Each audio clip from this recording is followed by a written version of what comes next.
आपने एक चीज पढ़ी है कि अगर ए मेरे पास कोई भी एक स्क्वायर मैट्रिक्स है, this we have any square matrix, तो इसके पास दो ही पॉसिबिलिटी है कि या तो इसका डिटर्मिनेंट जीरो बन जाए, determinant of A is zero, या फिर determinant of A is non zero. ऐसी मैट्रिसेस को आपने कहा था कि ये नॉन सिंगुलर मैट्रिसेस होती हैं, और ऐसी मैट्रिसेस को आपने कहा था दिस इज सिंगुलर मैट्रिक्स। तो जितनी भी नॉन सिंगुलर मैट्रिसेस हैं उनकी रैंक उनके ऑर्डर के बराबर होती है।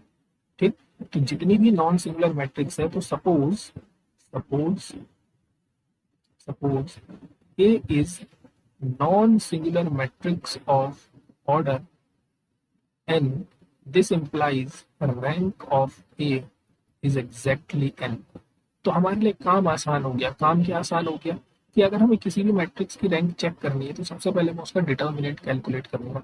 अगर उसका डिटर्मिनेंट नॉन जीरो है तो मैं कह दूंगा उसकी रैंक जो है एग्जैक्टली उसके ऑर्डर के बराबर है। लेकिन अगर डिटर्मिनेंट आपका जीरो बन गया तो यहाँ पर रैंक जो है आपकी वो ऑर्डर से स्ट्रिक्टली लेस देन होगी। अब कितनी होगी इस पर हम चर्चा नहीं करेंगे, बस उसके ऑर्डर से हमेशा क्या होगी, कम होगी।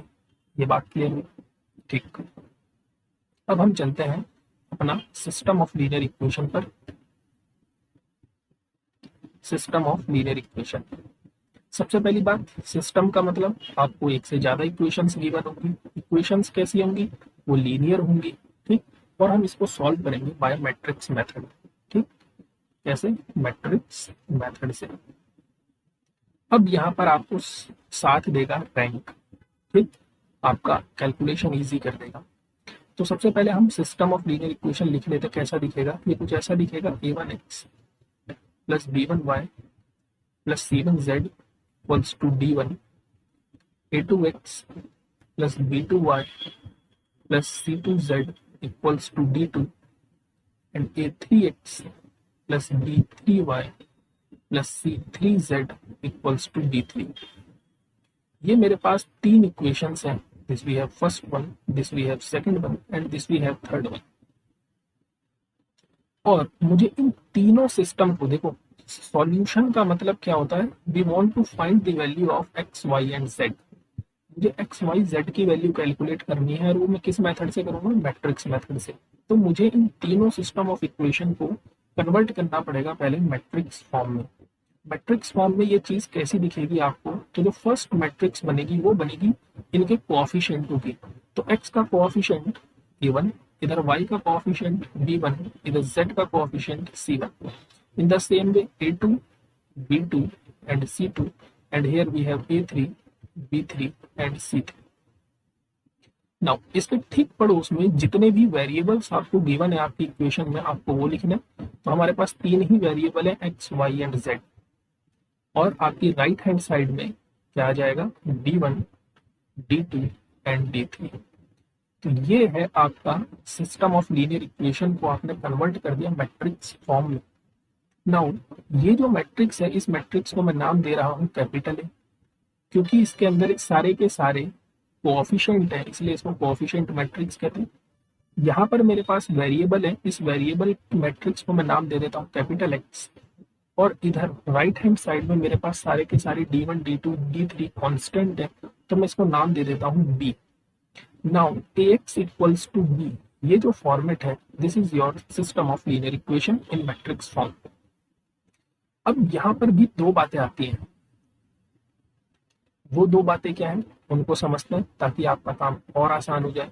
ठीक, अगर आप इसको अपनी एनसीईआरटी से पढ़ेंगे तो आपको वही सब चीजें एडजॉइंट कैलकुलेट करना पड़ेगा, कब सॉल्यूशन एग्जिस्ट करेगा कब नहीं, इन सब चीजों पर आपको काम करना पड़ेगा। ठीक, नाउ यहाँ पर दो टाइप की इक्वेशंस होती हैं। सबसे पहली, if b is zero and if b is not zero.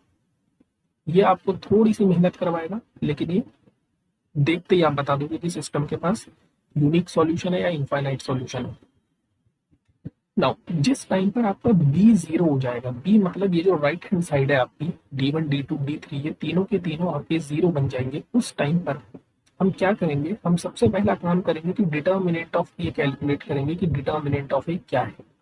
ठीक, सपोज डिटर्मिनेंट ऑफ ए आपका 0 आ गया, ठीक, ये केस नंबर 1 है कि अगर determinant of A, if determinant of A equals to 0, then in this case we have infinite solution,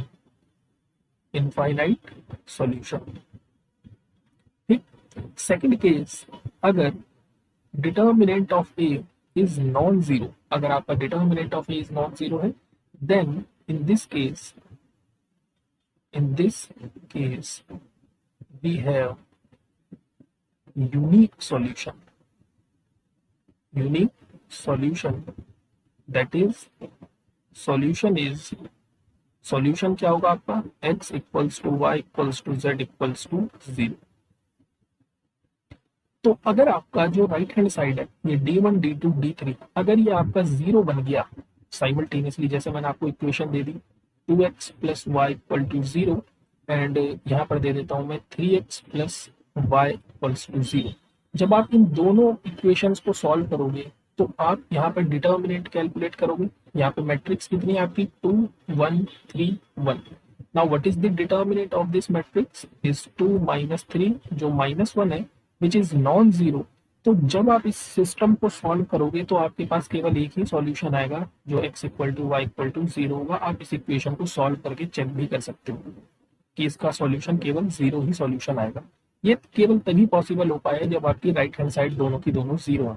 तो जब आपकी राइट हैंड साइड 0 होंगी, उस टाइम पर हमारे पास दो ही पॉसिबिलिटी होंगी कि या तो सिस्टम के पास इनफाइनाइट सॉल्यूशन होंगे या फिर सिस्टम के पास यूनिक सॉल्यूशन होगा। लेकिन अगर आपका right hand side non zero है, नॉन जीरो का मतलब कि इन D1 D2 D3 में से कोई भी एक नॉन जीरो है, तो उस टाइम पर हम क्या करेंगे, उस टाइम पर जो हमारा ये सिस्टम है, इस सिस्टम में थोड़ा सा बदलाव लाएंगे। वो क्या लाएंगे, हम अपने सिस्टम को कुछ इस टाइप का लिखेंगे A1 A2 A3 B1 B2 B3 C1 C2 C3 and D1 D2 D3, ठीक। इस मैट्रिक्स को कहा जाता है ऑगमेंटेड मैट्रिक्स,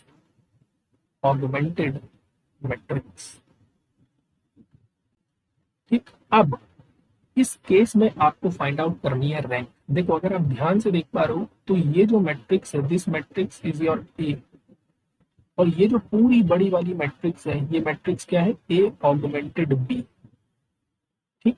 तो ये वाली मैट्रिक्स आपकी सिंपल ए मैट्रिक्स है, और ये पूरी बड़ी वाली मैट्रिक्स क्या है, ए ऑगमेंटेड बी मैट्रिक्स है। अब आपको यहाँ पर रैंक कैलकुलेट करनी है। अब देखो 90% क्वेश्चन जो आपके एग्जाम में बनते हैं वो इसी फॉर्मेट पे बनते हैं, इस वाले ऑगमेंटेड मैट्रिक्स के फॉर्मेट पे ही बनता है, ठीक है। तो अब आपको क्या करना है, आपको रैंक फाइंड आउट करनी है, ठीक। तो सबसे पहला स्टेप होगा मुझे रैंक कैलकुलेट करनी है। अब देखो यहाँ से हम केसेस समझते हैं। सबसे पहला केस ये है कि सेम वही बात है कि अगर रैंक ऑफ ए, अभी इसके नेक्स्ट सेशन में मैं क्वेश्चंस करवाऊंगा तब आप और अच्छा समझ में आएगा। अगर rank of A equals to हो जाए rank of A augmented B and this is less than number of variable, ठीक। हमने क्या बोला, अगर इस मैट्रिक्स की रैंक, इस ए वाली की, इस बड़ी वाली मैट्रिक्स की रैंक, ये दोनों रैंक आपस में सेम है और ये कम है इससे नंबर ऑफ वेरिएबल्स है। नंबर ऑफ वेरिएबल्स हमारे पास कितने, 3 है। उस टाइम पर सिस्टम के पास इनफाइनाइट सॉल्यूशन होंगे। We have infinite solution. पहला केस समझ में आया कि अगर इस मैट्रिक्स की रैंक, इस बड़ी वाली मैट्रिक्स की रैंक दोनों सेम आ जाए और दोनों की रैंक नंबर ऑफ वेरिएबल से कम है तो हमारे पास infinite number of solution exist करता है। सेकंड चीज, अगर रैंक ऑफ ए आपकी स्ट्रिक्टली लेस देन हो जाए rank of A augmented B से, तो उस टाइम पर सिस्टम के पास नो सॉल्यूशन एग्जिस्ट करता है। कोई भी सॉल्यूशन, नो सॉल्यूशन एग्जिस्ट, कोई भी सॉल्यूशन आपका एग्जिस्ट नहीं करेगा। और जिस टाइम पर, तीसरा case, rank of A equals to rank of A augmented B and जिस टाइम पर ये दोनों रैंक आपकी सेम हो जाएगी, उस टाइम पर हमारे सिस्टम के पास, एक सेकंड,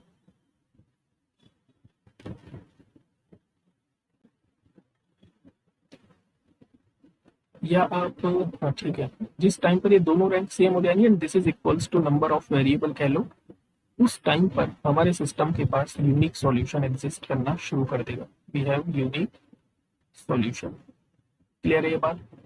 तो आपने सिस्टम ऑफ लीनियर इक्वेशन की यहाँ पर थ्योरी देखी कि सिस्टम ऑफ लीनियर इक्वेशन का कब सॉल्यूशन एग्जिस्ट करेंगे कब नहीं करेंगे। आप इन चीजों के प्रॉपर नोट्स बनाओ। नेक्स्ट के सेशन अब आपका मैट्रिक्स तो कंप्लीट हो गया, डिटर्मिनेंट की प्रॉपर्टीज और उसके क्वेश्चंस बचेगा।